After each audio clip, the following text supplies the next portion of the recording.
گاڑی بہت تیز رفتاری سے ریورس میں چل رہی تھی۔ ڈرائیور نے بوکھلاہٹ میں گاڑی کے ہیڈ لیمپس روشن کر لیے تھے، پھر فوراً ہی بند کر دیے۔ ناصر نے اندازے سے ڈرائیور کی کھوپڑی کا نشانہ لیا اور فائر کر دیا۔ ایک اذیتناک چیخ گونجی اور پک اپ ایک دم بے قابو ہو کر الیکٹرک پول سے ٹکرا کر رک گئی۔ گاڑی پول سے ٹکرائی تو اچھا خاصا دھماکہ ہوا تھا۔ ناصر پلٹ کر اپنی بائک کی طرف بھاگا اور اسے اسٹارٹ کر کے باہر نکل آیا۔ وہ ایک لمحے کو گاڑی کے پاس رکا اور اندر جھانک کر دیکھا۔ اندر صرف ڈرائیور کی لاش تھی۔ ناصر نے بائک کو بندوق سے نکلی ہوئی گولی کی طرح وہاں سے نکالا اور آنے واحد میں مین روڈ پر پہنچ گیا۔ مین روڈ پر کچھ دور انتہائی تیز رفتاری سے جانے کے بعد اس نے رفتار کم کر دی کہ مبادا تیز رفتاری کے باعث اسے پولیس کی کوئی موبائل روک لے۔ بھاگ دوڑ میں تو اسے سردی کا احساس نہیں ہوا تھا، لیکن کھلی فضا میں آتے ہی اسے شدید سردی کا احساس ہوا، لیکن وہ چلتا رہا۔ وہاں سے سیدھا اپنے اپارٹمنٹ پہنچا۔ بلڈنگ کے داخلی دروازے سے کچھ فاصلے پر ایک فقیر گدڑی اوڑھے فٹ پاتھ پر سو رہا تھا۔ ہیوی بائک کے انجن کی آواز سن کر اس نے ناصر پر نظر ڈالی اور آہستہ آہستہ اٹھ کر بیٹھ گیا۔ گدڑی اب بھی اس کے جسم کے گرد لپٹی ہوئی تھی۔ اس کی طرف دھیان دیے بغیر ناصر بلڈنگ میں داخل ہو گیا۔ اس نے مخصوص جگہ پر بائک کھڑی کی اور محتاط انداز میں ارد گرد کا جائزہ لے کر لفٹ کی طرف بڑھ گیا۔ لفٹ میں داخل ہوتے ہوئے اس نے ریوالور نکال لیا تھا۔ ناصر ایک کثیر المنزلہ عمارت کے 7ویں فلور پر رہتا تھا۔ 7ویں فلور پر پہنچ کر وہ اپنے اپارٹمنٹ کی طرف بڑھا۔ ریوالور اب بھی اس کے ہاتھ میں تھا۔ اس نے بائیں ہاتھ سے دروازے کا قفل کھولا اور چند لمحے انتظار کرنے کے بعد بہت غیر محسوس انداز میں اپارٹمنٹ کا دروازہ کھولا اور خود تیزی سے فرش پر بیٹھ گیا۔ پھر بیٹھے بیٹھے وہ اندر داخل ہوا اور دروازے کے نزدیک دبک کر محتاط نظروں سے ارد گرد کا جائزہ لینے کی کوشش کرنے لگا۔ پھر وہ آہستگی سے اٹھا اور ایک دم لائٹ آن کر دی۔ وہ اس کے فلیٹ کا طویل کوریڈور تھا۔ اس نے جھک کر غور سے دیکھا اور اس کے لبوں پر مسکراہٹ پھیل گئی۔ اندرونی دروازے پر بہت باریک سا سیاہ دھاگا بندھا تھا۔ کوئی اس کے فلیٹ میں گھسنے کی کوشش کرتا تو وہ دھاگا ٹوٹ جاتا اور گھسنے والے کو احساس بھی نہ ہوتا۔ شدید اعصابی کشیدگی کے باعث سردی میں بھی اسے پیاس لگ رہی تھی۔ اس نے فریج کھول کر پانی کی بوتل نکالی اور چند گھونٹ پی کر بوتل تپائی پر رکھ دی۔ بیڈ روم میں پہنچا اور کمپیوٹر آن کر دیا۔ پھر کچھ سوچ کر کچن میں گیا اور کافی کے لیے پانی رکھ دیا۔ وہ دوبارہ بیڈ روم میں پہنچا اور کمپیوٹر پر کچھ ٹائپ کرنے لگا۔ وہ کسی کو ای میل کرنے ہی والا تھا کہ ٹھک کی آواز آئی اور گولی اس کی پشت میں پیوست ہو گئی۔ اس نے سنبھلنے کی کوشش کی لیکن سنبھل نہ سکا اور الٹ کر فرش پر گر پڑا۔ اس کی آنکھوں کے سامنے اندھیرا چھا رہا تھا اور سانسیں اکھڑنے لگیں۔ کمرے کے دروازے کے سامنے وہی گدڑی والا فقیر کھڑا تھا۔ پھٹی پرانی رضائی کے بجائے اس وقت اس کے جسم پر جینز اور جیکٹ تھی۔ اس نے نفرت سے ناصر کے مردہ جسم کو دیکھا اور اپنا پسٹل جیب میں رکھ کر واپسی کے لیے مڑ گیا۔ ناصر بالکل ساکت پڑا تھا۔ پھر اس نے گہری سانس لی اور اس کے پپوٹوں میں خفیف سی حرکت پیدا ہوئی اور اس نے آہستہ آہستہ آنکھیں کھول دیں۔ اس نے اٹھنا چاہا لیکن نقاہت کے باعث اٹھ نہ سکا۔ اس کے نزدیک ہی وہ تپائی رکھی تھی جس پر پانی کا گلاس رکھا تھا۔ ناصر نے جسم کی پوری قوت مجتمع کر کے ہاتھ بڑھایا اور لرزتے ہوئے ہاتھ میں پانی کا گلاس اٹھا لیا۔ اس کے ہاتھوں پر خون تھا۔ اس خون سے گلاس بھی رنگین ہو گیا۔ کچھ پانی چھلک گیا۔ اس نے گلاس بمشکل تمام ہونٹوں سے لگایا اور پانی پینے کی کوشش کی۔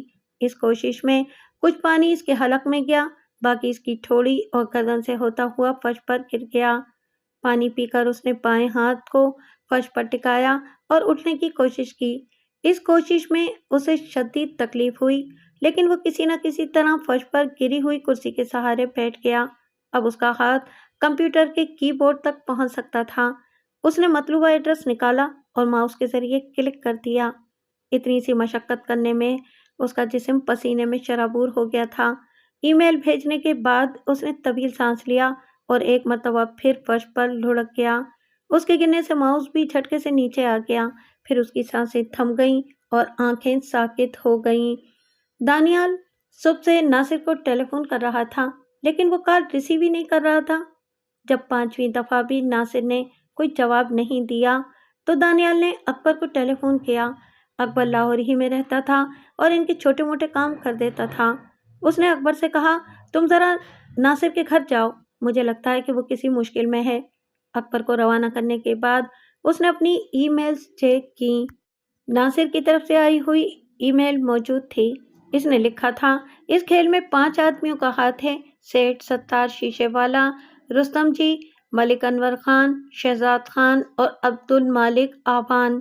یہ 5 ملک کے بہت بڑے آدمی ہیں۔ کل تک ان کے بارے میں مجھے مزید ثبوت مل جائیں گے۔ ابھی کچھ ٹھوس ثبوت بھی ہیں جو میرے پاس USB میں محفوظ ہیں۔ ناصر کی میل پڑھ کر دانیال کا سر گھوم گیا۔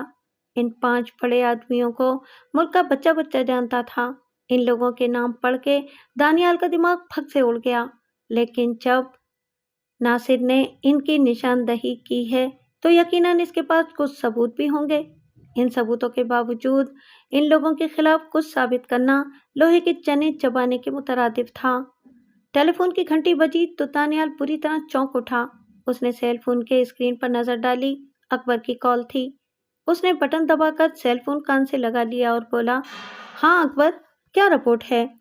رپورٹ کچھ اچھی نہیں ہے دانیال صاحب، کل رات کو ناصر صاحب کا مرڈر ہو گیا ہے۔ واٹ؟ دانیال چیخ کر بولا۔ جی دانیال صاحب، اکبر نے کہا، میں خود ان کے اپارٹمنٹ پر گیا تھا، وہاں پولیس موجود تھی۔ آس پڑوس والوں سے معلوم ہوا کہ ناصر صاحب کو گولی مار کے ہلاک کر دیا گیا ہے۔ ٹھیک ہے اکبر، دانیال نے پوچھے ہوئے لہجے میں کہا اور سیل فون کا سلسلہ منقطع کر دیا۔ دانیال کا دماغ سائیں سائیں کر رہا تھا۔ اسے ناصر کی موت سے بہت صدمہ پہنچا تھا۔ وہ USB ناصر نے نہ جانے کہاں رکھی ہوگی۔ دانیال نے سوچا، اگر اس کے اپارٹمنٹ میں ہوئی تو اب تک پولیس کے قبضے میں جا چکی ہوگی، یا ممکن ہے ناصر کا قاتل اسے اپنے ساتھ ہی لے گیا ہو۔ اب دانیال کے پاس صرف ان 5 بڑوں کے نام تھے۔ اب اسے نئے سرے سے ان لوگوں کے خلاف ثبوت حاصل کرنا تھے۔ اس کے سیل فون کی گھنٹی دوبارہ بجی۔ اس مرتبہ دانیال کے پاس دانیال کے باس شاہد علی خان کی کال تھی۔ اس نے سیل فون کان سے لگایا تو شاہد خان کی آواز سنائی دی، ہیلو دانیال، تم اس وقت کہاں ہو؟ میں گھر پر ہوں سر، دانیال نے جواب دیا۔ تم آدھے گھنٹے میں میرے پاس پہنچو۔ شاہد کا لہجہ تہکمانا تھا۔ اوکے سر، یہ کہہ کر دانیال نے سیل فون جیب میں رکھ لیا۔ اس نے گاڑی کی چابی اٹھائی اور اپنی گنز چیک کرتا ہوا اپارٹمنٹ سے باہر نکل گیا۔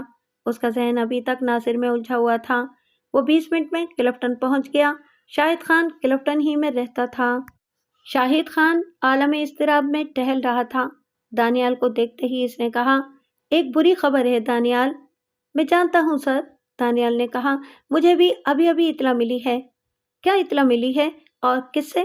شاہد نے حیرت سے پوچھا۔ سر، وہ کل رات ناصر کا مرڈر ہو گیا، دانیال نے کہا۔ واٹ؟ شاہد خان پوری طرح چونکا، اور یہ بات تم مجھے اب بتا رہے ہو؟ سر، مجھے بھی ابھی اطلاع ملی ہے۔ اس نے رات کو تقریباً 2:30 بجے مجھے میل کی تھی۔ میں نے وہ ای میل صبح دیکھی تھی۔ اس کے بعد وہ ای میل کہاں ہے؟ شاہد نے اس کی بات کاٹ دی۔ سر، میں نے اس کا پرنٹ آؤٹ تو نہیں نکالا، دانیال نے دھیمے لہجے میں کہا، لیکن ابھی نکال دیتا ہوں۔ تم لوگ کوئی بھی کام ڈھنگ سے نہیں کر سکتے، شاہد نے جھنجھلا کر کہا۔ ناصر تم سب میں سب سے زیادہ ذہین تھا، اب تو وہ بھی نہیں رہا۔ دانیال اس وقت تک کمپیوٹر پر بیٹھ چکا تھا۔ اس نے اپنی ID کھول کر ناصر کی ای میل نکالی اور اس کا پرنٹ آؤٹ شاہد خان کے حوالے کر دیا۔ دانیال نے اپنے لیے بھی ایک پرنٹ آؤٹ نکال لیا تھا۔ شاہد نے ناصر کی ای میل کا گہری نظروں سے جائزہ لیا، پھر خود کلامی کے انداز میں بولا، نہ جانے وہ USB کہاں ہوگی؟ ممکن ہے اب تک پولیس کے ہاتھ لگ گئی ہو۔ سر، جہاں تک میں ناصر کو جانتا ہوں، USB اس نے کسی محفوظ مقام پر رکھی ہوگی، جیب میں تو لیے نہیں گھوم رہا ہوگا۔ سارا پلان چوپٹ ہو گیا، شاہد خان پھر بڑبڑایا۔ پھر وہ دانیال سے مخاطب ہوا، اب وہ USB تلاش کرنا تمہاری ذمہ داری ہے۔ تم نے لاہور میں اس کے ساتھ کام کیا ہے، تمہیں یہ بھی علم ہوگا کہ ناصر اپنے ضروری کاغذات اور دوسری اہم چیزیں کہاں رکھتا ہے۔ سر، ناصر نے کبھی مجھ سے تذکرہ نہیں کیا کہ وہ ضروری کاغذات اور DVDs کہاں چھپاتا ہے۔ یہی تو تمہیں معلوم کرنا ہے۔ تم چاہو تو ماریا کو اپنے ساتھ لے جا سکتے ہو۔ اگر اب تک وہ USB پولیس کے ہاتھوں نہیں چڑھی ہے تو کوشش کرنا کہ پولیس ان خفیہ چیزوں تک تم سے پہلے نہ پہنچ جائے۔ اوکے سر، دانیال نے مستعدی سے کہا۔ لاہور جانے کی تیاری کرو، ماریا بھی تھوڑی دیر میں تمہارے اپارٹمنٹ پر پہنچ جائے گی، شاہد خان نے کہا اور اٹھ کر کمرے کا دروازہ کھول دیا۔ یہ اس بات کا اشارہ تھا کہ اب آپ تشریف لے جا سکتے ہیں۔ دانیال خاموشی سے باہر آ گیا۔ وہ گزشتہ 3 سال سے شاہد کے لیے کام کر رہا تھا۔ اسے اب تک یہ اندازہ نہیں ہو پایا تھا کہ وہ لوگ اصل میں ہیں کیا۔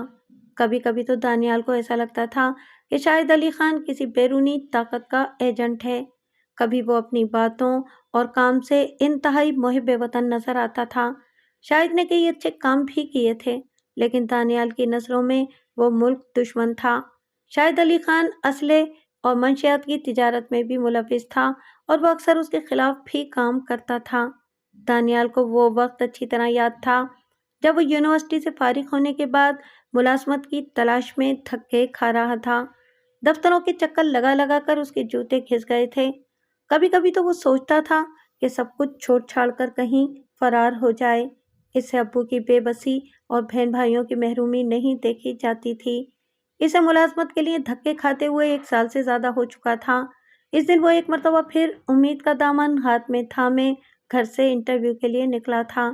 گلی سے نکل کر مین روڈ پر آیا تو سامنے سے آنے والے 2 موٹر سائیکل سواروں نے اس کا راستہ روک لیا اور پچھلی سیٹ پر بیٹھا ہوا نوجوان اچھل کر اس کے سامنے آ گیا اور آواز کو گجدار بناتے ہوئے بولا، اپنا پرس اور موبائل نکال۔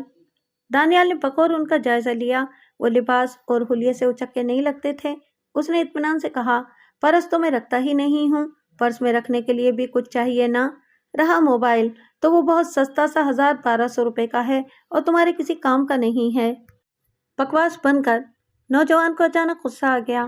اس نے اپنی شرٹ تھوڑی سی اوپر اٹھائی تاکہ دانیال بیلٹ میں لگا ہوا پسٹل دیکھ لے۔ پھر وہ بولا، پرس نکالتا ہے یا؟ اس نے اپنا جملہ ادھورا چھوڑ کر دانیال کو گھورا۔ نہیں نکالوں گا، دانیال بھنا کر بولا، جو کر سکتے ہو کر لو۔ اس نوجوان نے تب کر اچانک گن نکال لی۔ دوسرا نوجوان بولا، دفع کر یار، اس کنگلے کے پاس کچھ نہیں ہے۔ وہ اسے کیسے دفع کرتا؟ دانیال نے تو اس کی انا کو چیلنج کر دیا تھا۔ اس نے پسٹل نکالا ہی تھا کہ دانیال نے اس کے ہاتھ پر جھپٹا مارا۔ پسٹل اس کے ہاتھ سے نکل کر دور جا گرا۔ دانیال نے ہاتھ میں پکڑا ہوا فولڈر وہیں پھینکا اور جھپٹ کر اس لڑکے کا گریبان پکڑ لیا۔ اس کے چہرے پر اب خوف تھا۔ دانیال نے اس کے چہرے پر زوردار گھوسا مارا تو اس کے منہ سے خون بہنے لگا۔ شاید اس کا ایک آدھ دانت بھی ٹوٹ گیا تھا۔ دوسرا گھوسا دانیال نے اس کی پیشانی پر مارا۔ وہ الٹ کر گر پڑا۔ دانیال دوسرے لڑکے کی طرف متوجہ ہوا۔ وہ بوکھلاہٹ میں بائک اسٹارٹ کرنے کی کوشش کر رہا تھا۔ دانیال نے اچھل کر اس کی کمر پر زوردار لات رسید کر دی۔ وہ لڑکھڑا کر گرا تو بائک اس کے اوپر جا پڑی۔ دانیال درست لہجے میں بولا، اب تم لوگ نکالو تمہاری جیب میں کیا ہے۔ اس دوران میں اکا دکا گاڑیوں نے رکنے کی کوشش کی۔ پھر وہ زخمی نوجوان کا خون آلود چہرہ دیکھ کر وہاں سے کان دبا کر نکل گئے۔ ان دنوں شہر کے حالات ہی ایسے تھے کہ تماشائی لپیٹ میں آ جاتے تھے۔ کبھی پولیس انہیں گرفتار کر لیتی تھی، کبھی وہ لڑنے والوں کی گولیوں کا شکار ہو جاتے تھے۔ موٹر سائیکل کے نیچے دبے ہوئے لڑکے نے اٹھنے کی کوشش کی تو دانیال کی ایک لات میں وہ پھر ڈھیر ہو گیا۔ دانیال چیخ کر بولا، تو نے سنا نہیں میں نے کیا کہا ہے؟ اپنا پرس اور موبائل نکال۔ شاید ان دونوں کے پاس پسٹل صرف ایک ہی تھا، ورنہ دوسرا لڑکا بھی پسٹل نکال چکا ہوتا۔ دانیال کے جارحانہ رویے سے دونوں لڑکے بری طرح خوفزدہ ہو گئے تھے۔ موٹر سائیکل کے نیچے دبے ہوئے لڑکے نے کانپتے ہاتھوں سے اپنا پرس نکالا اور دانیال کی طرف بڑھا دیا۔ موبائل، دانیال نے سرد لہجے میں کہا۔ لڑکے نے پھر جیب میں ہاتھ ڈالا اور موبائل نکال کر اس کی طرف بڑھا دیا۔ وہ جدید ماڈل کا بہت قیمتی موبائل تھا۔ اچانک موبائل کی گھنٹی بجنے لگی، لیکن آواز لڑکے کی جیب سے آ رہی تھی۔ دانیال نے چونک کر اس کی طرف دیکھا۔ وہ کرخت لہجے میں بولا، میں نے کہا تھا کہ موبائل میرے حوالے کر دو۔ میں نے موبائل دے تو دیا ہے، لڑکے نے مرجھائے ہوئے انداز میں کہا۔ تو پھر یہ تیری جیب میں کیا ہے؟ یہ تو میرا اپنا موبائل ہے، اس نے بوکھلا کر کہا اور دانیال کے تیور دیکھ کر وہ موبائل بھی نکال کر اسے دے دیا۔ اس سارے واقعے کا چشمدید گواہ سڑک کی دوسری جانب کھڑا ہوا ایک نوجوان تھا۔ اس کی گاڑی شاید خراب ہو گئی تھی۔ وہ گاڑی کا بونٹ کھولے کھڑا تھا۔ بیٹری کا ٹرمینل ڈھیلا ہو گیا تھا، جس کی وجہ سے گاڑی اسٹارٹ نہیں ہو رہی تھی۔